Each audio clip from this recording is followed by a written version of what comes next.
अच्छा या बुरा, वो सब पहले से ही निर्धारित है। हमारा बिताया हुआ हर पल आने वाले कल का संकेत देता है।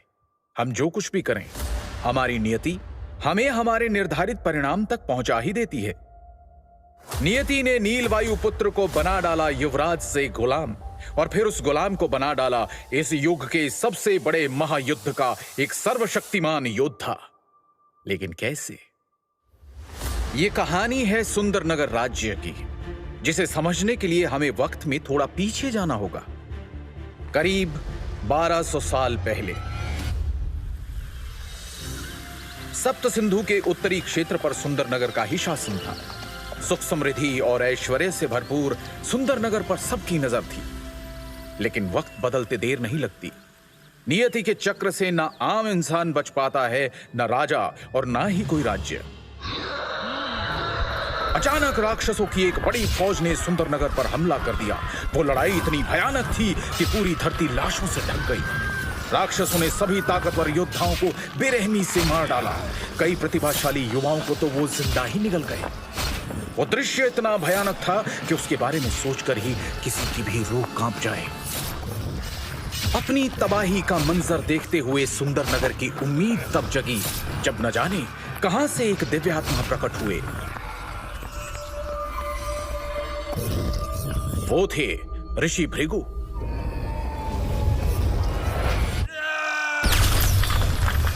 उन्होंने सभी राक्षसों को अपनी पवित्र श्वेत अग्नि से जलाकर भस्म कर दिया और सुंदरनगर को तबाह होने से बचा लिया। उसके बाद भृगु ऋषि ने राज परिवार के वर्तमान राजा को 2 दिव्य औषधीय गोलियां और जीवन के सूत्र नामक एक पुस्तक देते हुए कहा, हे राजन, इस पुस्तक में दिव्य शक्तियों के सूत्र है।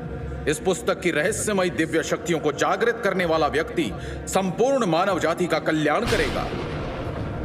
उनके द्वारा कहे गए ये शब्द बादलों में होती गर्जना की तरह पूरे क्षेत्र में गूंज उठे। ही उसमें लिखे किसी भी तरह के दिव्य सूत्र को खोजने में सफल नहीं हुआ। वक्त बीतता गया। इंसान की लालसा, जलन और गद्दी की चाहत के चलते राज परिवार के बीच अनबन और राजनीति सुंदरनगर को पतन की ओर धकेलती चली गई। फिर कई सालों बाद वायुपुत्र परिवार के वंशज वीरेंद्र वायुपुत्र ने महाराज बनकर सुंदरनगर की बागडोर संभाली और अपनी निष्ठा और ईमानदारी के साथ उसे उत्थान की ओर ले चले। परंतु उनके धूर्त भाइयों को महाराज वीरेंद्र वायुपुत्र की तरक्की रास नहीं आ रही थी। महाराज वीरेंद्र के पराक्रम के सामने उनके सौतेले भाई यजुवेंद्र और नागेंद्र दोनों फीके पड़ जाते थे। महाराज अपनी प्रजा का खूब ख्याल रखते थे और प्रजा भी उन्हें बेहद पसंद करती थी। महाराज सुंदरनगर की प्रतिष्ठा को वापस ऊंचाइयों पर ले जाने की हर मुमकिन कोशिश कर रहे थे। यहां तक कि पास के शक्तिशाली श्यामल साम्राज्य के सम्राट बिंदुसार भी महाराज वीरेंद्र से रिश्ता गहरा करने के लिए राजी हो श्यामल साम्राज्य के सम्राट बिंदुसार भी महाराज वीरेंद्र से रिश्ता गहरा करने के लिए राजी हो गए थे, जिसके चलते उन्होंने अपने परिवार की किसी की शादी सुंदरनगर के युवराज से करने का वचन दिया था। लेकिन साथ ही महाराज वीरेंद्र के खिलाफ पनप रहा था एक षड्यंत्र। लालच और ईर्ष्या की आग में जलते दोनों भाई नागेंद्र और यजुवेंद्र कई सालों से महाराज के खिलाफ एक चाल चल रहे थे। एक तरफ उन्होंने धीरे धीरे करके राज्य के कुछ खास लोगों को अपने साथ कर लिया, वहीं दूसरी तरफ महाराज के वफादार, जिन्हें वो अपने साथ शामिल नहीं कर सकते थे, उन दोनों ने उन सबको महाराज के साथ ही मार डालने का षड्यंत्र रचा। महाराज वीरेंद्र का बेटा युवराज नील वायुपुत्र बहुत ही प्रतापी बच्चा है। उसके पैदा होने पर संत महात्मा द्वारा यह कहा गया था, ये लड़का एक दिन पूरे राज्य का उद्धारक बनेगा। हमारे शरीर में 7 सबसे महत्वपूर्ण चक्र होते हैं। एक एक करके चक्रों की शक्ति को जागृत करके इंसान एक महान योद्धा बन सकता है। मात्र 13 वर्ष की आयु में नील वायुपुत्र अपने पहले और सबसे मुश्किल चक्र यानी मूलाधार चक्र के शिखर पर पहुंच गया था, जिसकी वजह से हर कोई उसे सुंदरनगर के उद्धारक के रूप में देखने लगा था। उन्हें लगता था कि नील के नेतृत्व में वो एक बार फिर से पूरे उत्तरी क्षेत्र पर शासन कर सकेंगे। सबको लगता था कि नील वायु पुत्र अपने पिता के नक्शे कदमों पर चलते हुए सुंदरनगर को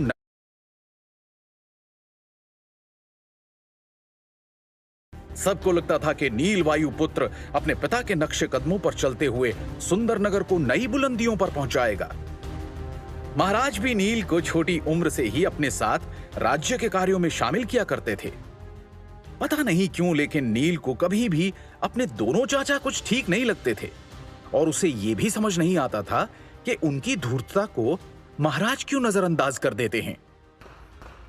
श्यामल साम्राज्य के सम्राट के साथ संधि महोत्सव करने के बाद सुंदरनगर में भी उत्सव का माहौल था। राजमहल में 13 साल का नन्हा युवराज नील भागते हुए बड़े से कमरे का दरवाजा खोलकर अंदर आता है। वो कमरा बहुत ही भव्य था। उस कमरे में प्रवेश करते ही वो अपनी नन्ही नन्ही आंखों से चारों तरफ देखने लगा। ऐसा लग रहा था मानो वो किसी को ढूंढ रहा हो।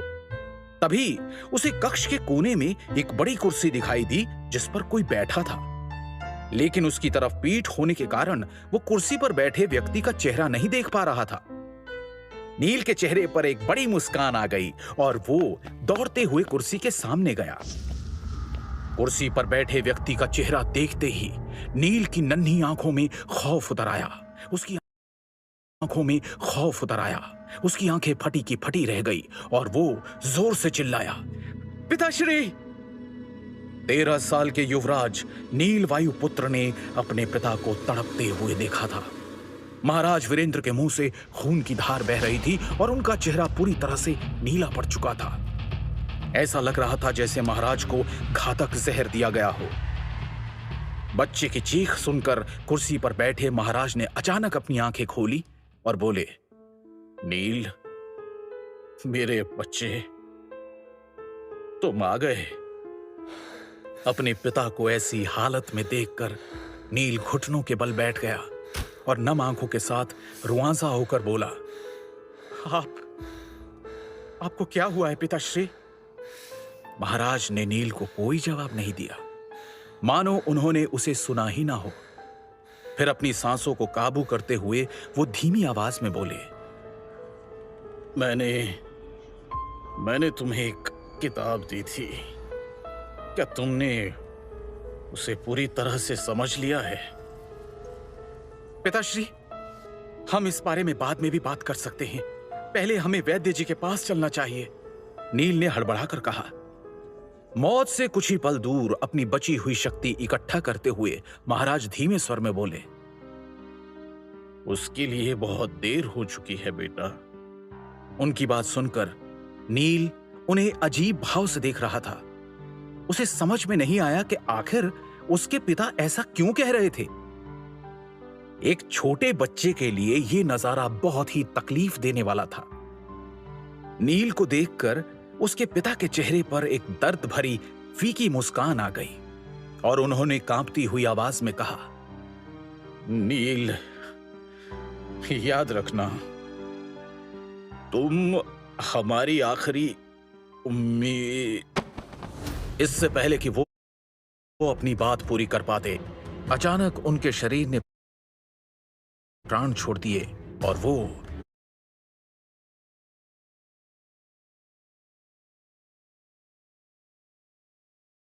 था। नील को देखकर उसके पिता के चेहरे पर एक दर्द भरी फीकी मुस्कान आ गई और उन्होंने कांपती हुई आवाज में कहा, नील, याद रखना, तुम हमारी आखिरी उम्मीद। इससे पहले कि वो अपनी बात पूरी कर पाते, अचानक उनके शरीर ने प्राण छोड़ दिए और वो कुर्सी पर ही दम तोड़ बैठे।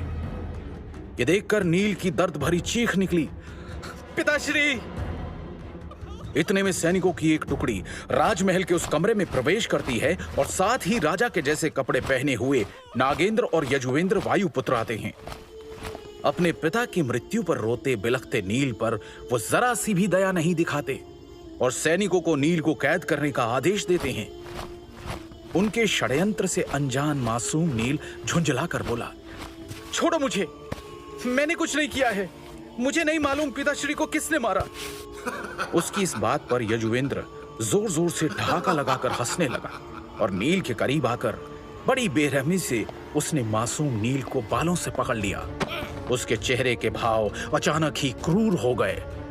दिल तो करता है कि तुझे अभी जान से मार डालूं, लेकिन कितना मासूम है तू। मैंने क्या गुनाह किया है? मैंने कुछ नहीं किया है।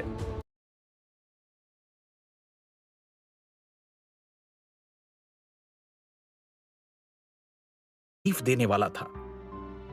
नील को देखकर उसके पिता के चेहरे पर एक दर्द भरी फीकी मुस्कान आ गई और उन्होंने कांपती हुई आवाज में कहा, नील, याद रखना, तुम हमारी आखिरी उम्मीद। इससे पहले कि वो अपनी बात पूरी कर पाते, अचानक उनके शरीर ने प्राण छोड़ दिए और वो कुर्सी पर ही दम तोड़ बैठे। ये देखकर नील की दर्द भरी चीख निकली, पिताश्री!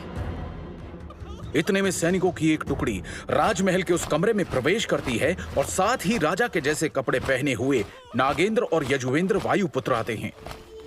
अपने पिता की मृत्यु पर रोते बिलखते नील पर वो जरा सी भी दया नहीं दिखाते और सैनिकों को नील को कैद करने का आदेश देते हैं।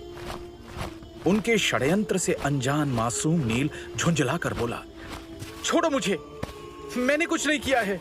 मुझे नहीं मालूम पिताश्री को किसने मारा।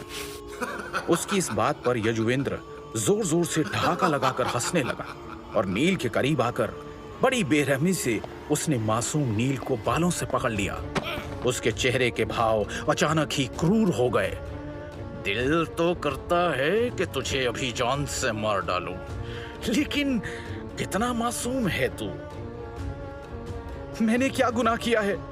मैंने कुछ नहीं किया है। चाचा जी, पिताश्री को वैद्य के पास ले चलिए ना, शायद वो इन्हें ठीक कर देंगे। नील यजुवेंद्र के आगे गिड़गिड़ाने लगा। इस पर यजुवेंद्र ने नील के बालों पर अपनी पकड़ को कसते हुए एक जोरदार तमाचा उसके गाल पे जड़ दिया और क्रूरता भरे अंदाज में बोला, तेरा गुनाह ये है कि तू एक गद्दार का बेटा है। तेरा बाप तो मर चुका है, इसलिए अब उसके गुनाहों की सजा तू भुगतेगा। तू एक कैदी का जीवन बिताएगा। रोज तेरी इतनी पिटाई होगी कि तू रोज हमसे मरने की भीख मांगेगा। ऐसा कहकर यजुवेंद्र सैनिकों को इशारा करता है। उसकी आज्ञा का पालन करते हुए सैनिक नील को कारागृह ले जाने लगते हैं कि तभी पीछे दुख से, और कैसे निकल पाएगा सुंदर नगर की कैद से, ऐसी कैद जो नर्क से भी बदतर है। कुछ सालों बाद नील वायुपुत्र को एक गुलाम का जीवन बिताते हुए 3 साल गुजर गए। ये 3 साल नील के लिए बेहद दर्दनाक थे, क्योंकि उसके चाचा और वर्तमान महाराज के आदेश के अनुसार नील को एक प्रशिक्षण सहायक बना दिया गया था। मुख्य रूप से प्रशिक्षण सहायक मौत की सजा पाए हुए वो कैदी थे जिन्हें शिष्यों के हाथों पीटने के लिए रखा गया था। सभी शिष्य अपनी तकनीकों और शक्तियों का परीक्षण इन सहायकों पर ही करते थे, यहां तक कि उन्हें पलटवार करने की भी अनुमति नहीं थी। कैदियों की सुध लेने वाला कोई भी नहीं था। इनमें से कितने ही गुलाम हर साल मारे जाते थे या फिर अपंग हो जाते थे। जहां तक नील की बात है तो वो मौत की सजा पाने वाला कोई आम कैदी नहीं था। वो सुंदरनगर साम्राज्य का पूर्व युवराज था, जो पिछले 3 सालों से प्रशिक्षण सहायक बनकर लगातार मार खा रहा था। नील वायुपुत्र ने इन 3 वर्षों में इतने हमले, अपमान और पीड़ा झेली थी कि जिन्हें गिना भी नहीं जा सकता। उसने अब इसे ही अपनी नियति मानकर जीना सीख लिया था। रात का समय, दिन भर की पिटाई के बाद सभी कैदियों को उनके कारागार में डाल दिया गया।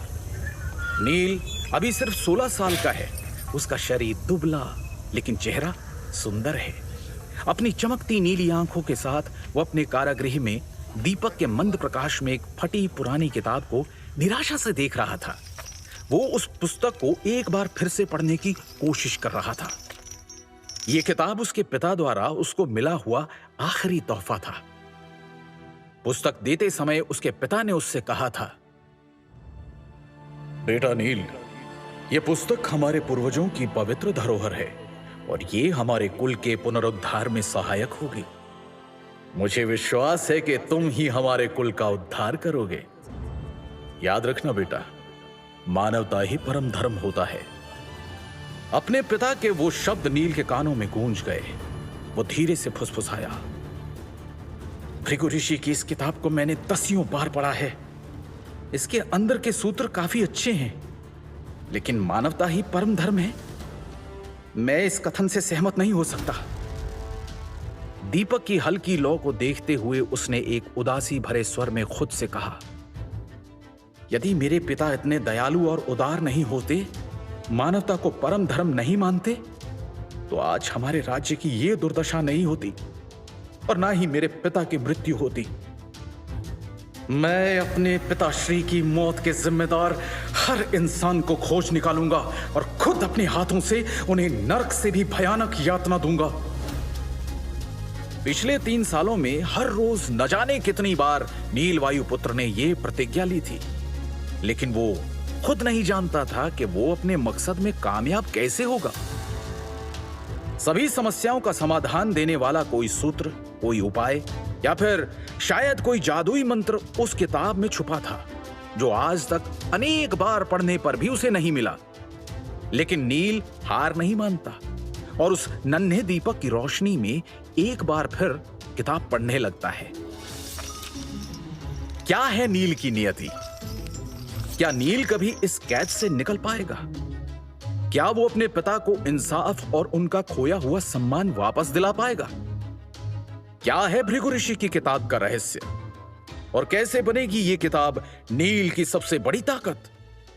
सवाल है अनेक और हर सवाल का एक दिलचस्प जवाब पाने के लिए बस आगे जाने के लिए चैनल को सब्सक्राइब करें।